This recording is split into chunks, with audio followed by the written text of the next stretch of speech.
एक वृक्ष पर एक कौवा और उसकी पत्नी रहते थे। इन दोनों में इतना प्यार था कि पल भर के लिए भी एक दूसरे को कहीं भी छोड़कर नहीं जाते थे। सुबह उठकर खाने की तलाश में दूर दूर तक निकल जाते, किंतु शाम होते ही वापस अपने घोंसले में आकर ही आराम करते। कुछ ही महीने के पश्चात कौवे की पत्नी ने यह शुभ समाचार सुनाया कि वह अब मां बनने वाली है। कौवा यह सुनकर बहुत खुश हुआ। संतान की इच्छा भला कौन से माँ बाप को नहीं होती। पत्नी ने जैसे ही अंडे दिए तो कौवा दिन रात उसकी रखवाली करने लगा। कुछ ही दिनों में उन अंडों से बच्चे निकल आए। जैसे बच्चे बड़े हुए, कौवा और उसकी पत्नी उन्हें देखकर बहुत प्रसन्न हुए। उसी वृक्ष की जड़ में एक काला सांप भी रहता था। एक दिन दोनों पति पत्नी अपने बच्चों के लिए भोजन जुटाने गए हुए थे कि वृक्ष की जड़ से काला सांप निकल करके वृक्ष पर चढ़ गया और उन बच्चों को खा गया। जैसे ही कौवा और उसकी पत्नी शाम को वापस आए तो उन्होंने देखा कि घोंसले में बच्चे ही नहीं हैं। वह समझ गए कि उनके बच्चों को शत्रु मारकर खा गया है। दोनों अपने बच्चों के दुख में बैठे देर तक रोते रहे। कौवा और उसकी पत्नी को यह तो पता चल ही गया था कि उनके बच्चों को खाने वाला वही काला सांप है जो वृक्ष की जड़ में रहता है। समय बीत रहा था। कौवे की पत्नी ने फिर से अंडे दिए तो वह अपने पति से कहने लगी, देखो, अब जब इनमें से बच्चे निकलेंगे तो फिर से यह काला सांप इन बच्चों को खा जाएगा।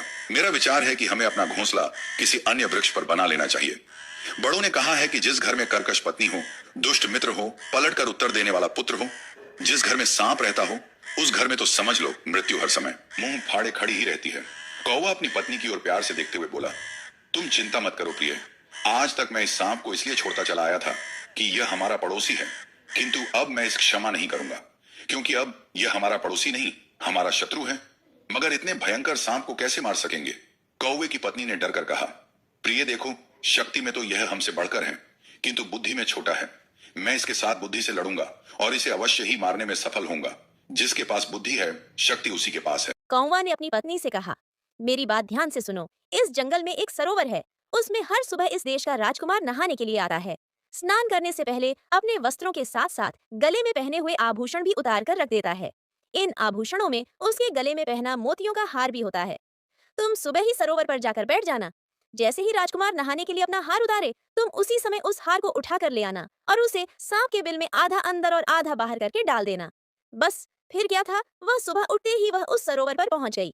राजकुमार ने अपने वस्त्र उतारे, उनके साथ ही उसने अपना हार भी उतारकर एक ओर रख दिया। पहरेदार दूर बैठे थे। बस कागला ने समय का लाभ उठाया और हार ले उड़ी। हार को लाकर उसने सांप के बिल में डाल दिया। उधर राजकुमार के सिपाही लाठियां लेकर उस हार की खोज में भागे। राजकुमार के सिपाही उसे खोजते खोजते सांप के बिल के पास आ पहुंचे। वे जैसे ही उस हार को उठाने लगे, उसी समय काला सांप जोर से फंकार उठा। सिपाही समझ गए कि सांप हार ऐसे नहीं देगा। बस सब इकट्ठे होकर उस पर लाठियां बरसाने लगे। पल भर में ही सांप मर गया। ऊपर बैठे कौवा और उसकी पत्नी उसे मरते हुए देखकर बहुत प्रसन्न हुए।